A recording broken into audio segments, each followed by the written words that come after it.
Da su visoko kvalitetno stručno obrazovanje i obuka ključni pokretači ekonomskog rasta i zapošljavanja kako u Europskoj uniji, tako i u Bosni i Hercegovini, pokazuje nam uključenost u ovu tematiku institucija i međunarodnih organizacija na visokom nivou. U tom kontekstu, Austrijska agencija za obrazovanje i internacionalizaciju, GIZ, ambasada Švicarske u Bosni i Hercegovini, GOPA Worldwide Consultants i Regional Challenge Fund u bliskoj saradnji sa Ministarstvom civilnih poslova naše zemlje organiziraju dvodnevnu konferenciju Budućnost VETA – zajednička odgovornost. Konferencija se održava u hotelu Zenica u Zenici i okupila je domaće i međunarodne stručnjake, donosioce odluka, predstavnike obrazovnih institucija, poslodavce i partnere iz Europske unije s ciljem jačanja dijaloga o budućnosti stručnog obrazovanja i obuke u Bosni i Hercegovini, razmjene iskustava te promocije uspješnih javno-privatnih partnerstava.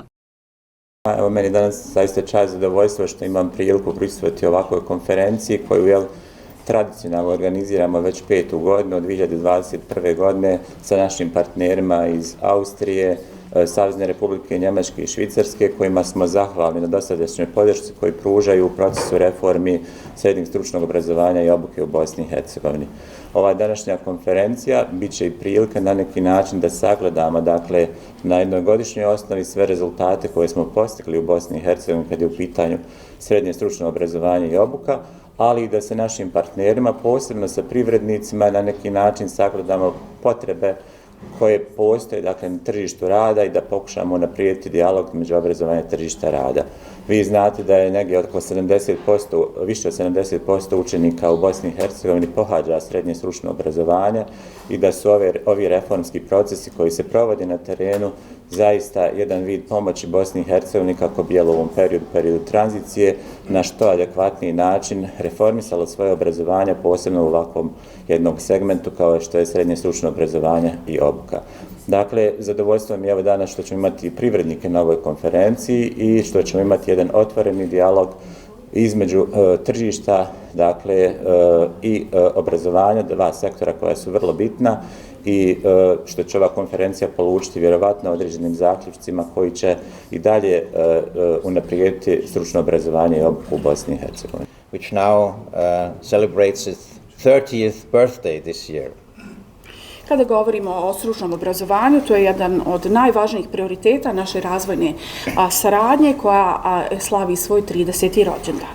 And all we do at the moment with our cooperation is actually trying to help Bosnia and Herzegovina to reach European standards so that it's helping it on its way on the famous Evropski put, on its way to the European Union. Ono što radimo u okviru ove saradnje je pružanje podrške Bosni i Hercegovini kako bi provela standarde Evropske unije i pridružila se Uniji. But standards are only one thing because standing alone they don't help that much. What you need in addition is skills. Međutim, standardi su jedna stvar, sam za sebe ne doprinose u tolikoj mjeri. Ono što je potrebno su također vještine.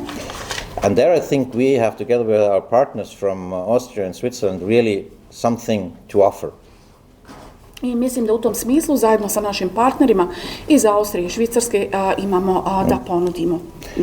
Because as we like to put it, the not so secret of the economic success of our countries is actually a really well-functioning vocational education and training system. Jer ono što mi naglašavamo je da ne tako tajna ekonomskog uspjeha naših zemalja je zaista dobro funkcionirajući sistem stručnog obrazovanja i obuke. So what we can contribute and what we can try to help, we want to do with this, and this conference is one of the means to achieve the goal, let's say, of skills development also here in Bosnia and Herzegovina. Tako da želimo doprinijeti na osnovu onoga što možemo da uložimo, a konferencija je svakako jedan od načina za postizanje cilja kako bismo radili na razvijanju vještina. Austria is a close friend and one of the strongest supporters of a quick integration of Bosnia and Herzegovina into the European Union, and we support many projects on this way in the field of education and especially vocational education and training. Austrija je blizak prijatelj i jedna od zemalja koja u najvećoj mjeri pruža podršku za integriranje Bosne i Hercegovine u Evropsku uniju. U tom smislu podržavamo veliki broj projekata u oblasti obrazovanja, posebno stručnog obrazovanja i obuke. A skilled workforce is essential for economic growth and to create opportunities for the young people to build their own future here in Bosnia and Herzegovina. Kada govorimo o vještoj radnoj snazi, ona je ključna za ekonomski rast, ali isto tako i stvaranje prilika za mlade ljude kako bi imali budućnost ovdje u zemlji. This is why I'm very glad that today and tomorrow we have the opportunity here at this conference in Zenica to discuss the future of vocational education and training. I upravo zbog toga mi je drago što imamo priliku da danas i sutra tokom ove konferencije u Zenici razgovaramo o budućnosti stručnog obrazovanja i obuke. And Austria will continue to support Bosnia and Herzegovina on this way and will continue to support the young people of Bosnia and Herzegovina. Austrija će nastaviti da podržava Bosnu i Hercegovinu na ovom putu i da podržavamo mlade ljude iz BiH. Hvala. I would just add 2 points. Shared responsibility, I think, is a good title for this year conference, because in a issue in a sector like TVET, I think shared responsibility, it's really what it's all about. Everyone had its own responsibility, starting from the public sector, the private sector, who knows what skills are needed in the job market, but also a society as a whole. You know, it's a societal change. TVET is such a long-term process and project that we need to have every actor playing this responsibility. Dodat ću samo 2 stavke. Jedna se odnosi na zajedničku odgovornost. Mislim da je to ujedno i dobar naslov za ovogodišnju konferenciju, jer kada govorimo o tehničkom i stručnom obrazovanju i obuci, upravo se o tome radi. Dakle, svako ima svoju pojedinačnu odgovornost, recimo privatni sektor koji se fokusira na vještine i zna šta je potrebno na tržištu rada. S druge strane, društvo kao cijelina, s obzirom da se radi o promjenama, i sam sektor tehničkog i stručnog obrazovanja zapravo zahtjeva jedan dugoročni proces u kom svako ima svoju odgovornost. And the second message is that it gives me very much pleasure if I see, I've been now a little bit more than 1 year in Bosnia, since the last conference of last year, also the results that have been taking place. Several schools and institutions applying for the Regional Challenge Fund, which is another project that is supported by our 3 countries, but also agreement between at the cantonal level, between consortium of private sector and cantonal level to promote TVET in all aspects of TVET. So the trend is good, we just have to keep going on this way. A druga stvar je zapravo to što mi je zaista zadovoljstvo da, evo, već sam tu nešto više od godinu dana i već vidim rezultate u odnosu na prošlu godinu.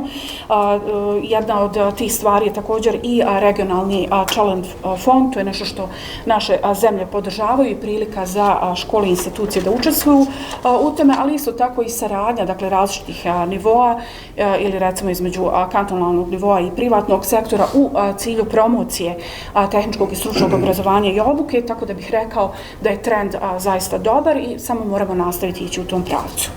Ništa, prije svega nam je drago da smo, nakon što smo krenuli u reformski jedan proces izrade novog zakona o srednjem stručnom obrazovanju i obuci, da smo danas na konferenciji u Zenici koju organizuje GOPA u sklopu EU-VET programa, da jednostavno naučimo nešto novo, da vidimo neka nova iskustva, da čujemo glas i poslovne zajednice i stručne zajednice.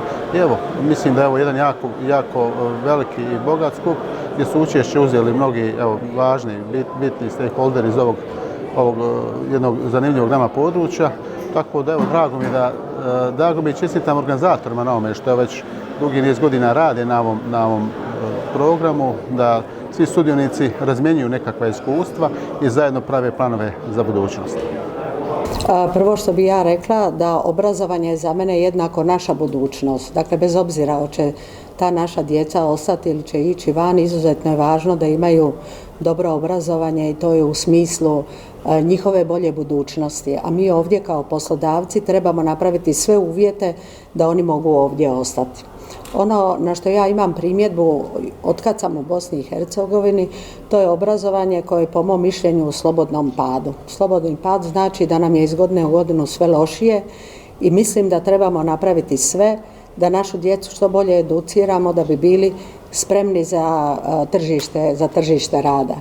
Mislim da je situacija u Europi sad takva da se ti mladi ljudi sve više vraćaju, jer nije više kao što je nekad bilo. Mislim, u Njemačkoj imate veliku krizu, prilično veliku krizu, ja pričam za metalni sektor, o drugome ne mogu pričati i mislim da će se ta naša djeca sve više vraćati.